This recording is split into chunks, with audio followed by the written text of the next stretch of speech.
3D printed acetabular cups are an invaluable tool in managing complex acetabular defects in revision scenarios as well as complex primary. My brief today is to present a video technique on how 3D printed cups are made. I am Vaibhav Bagaria. I work as the Director of Orthopaedics at the Sir HN Reliance Foundation Hospital in Mumbai. At the outset, I would like to thank the chairperson and Oliver for giving me this opportunity to present the technique of 3D printing. We start with a case example. She's a 55-year-old female operated 3 years back for the left hip replacement, negatively worked up for the infection. She had progressive pain on both hips, and this is the X-ray picture, and you can clearly see that while our right side requires a primary hip, the left side, which is even more painful, requires a revision hip replacement. As is usual, as the first step, we'll get a CT scan done and a reconstruction done. This helps us have a look at the anatomy and also tells us what are the good structures available to us for fixation.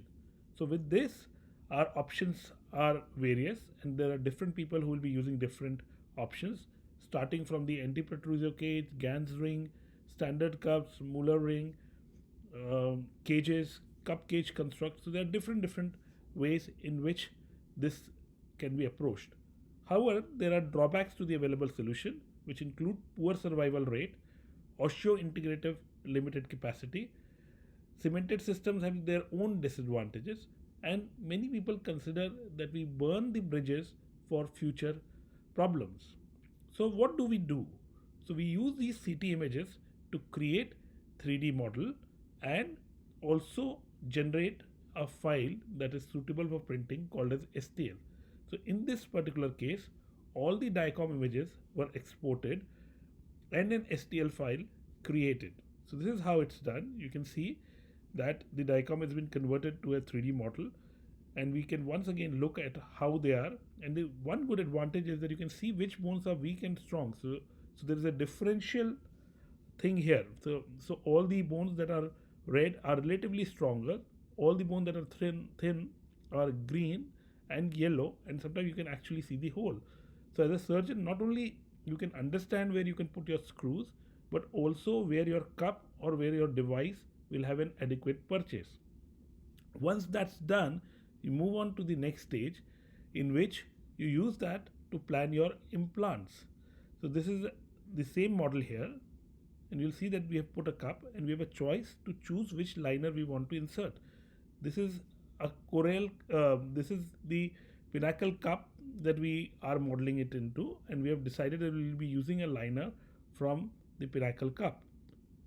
So you'll see that this is a subtractive image. We are removing all that is not necessary. We are looking at the good host bone, and this is the standard prototype that is put in, which will accept a liner from a Pinnacle cup. So the surgeon has a good 360-degree view, and this is what the engineers will do and provide the model. Once they have provided the model, the surgeon can give his own input, and you will see that I have asked what all parts needs to be removed, because either they are inaccessible or they're in excess. So while I'll want the screws on the iliac side and the ischial side as a kickstand screw, I would not want any kind of encroachment on the anterior side because that's inaccessible. So I've asked certain portion to be removed, and I've also given them direction on where the holes needs to be put. So this is something of a final iteration.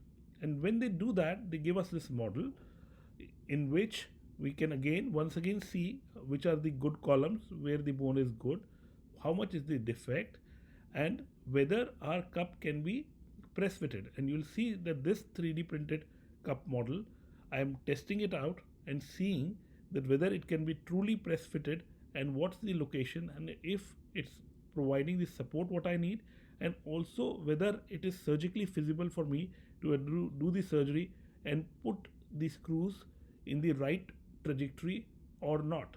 And once again, you'll see that despite the x-rays, I can see that the columns, both the anterior and the posterior column, are intact, and it's only the central defect which is not there. The advantage is that I can also, the another advantage is that I can also tailor make it according to my need on the areas where I need more osseointegration, where I need more support. So in this particular case, I needed more support on the central region, and so I would want it to be more porous there to allow for osseointegrative capability. Once this to and fro between the surgeon and the engineers happen, they go for the actual printing, and there are various printing methods.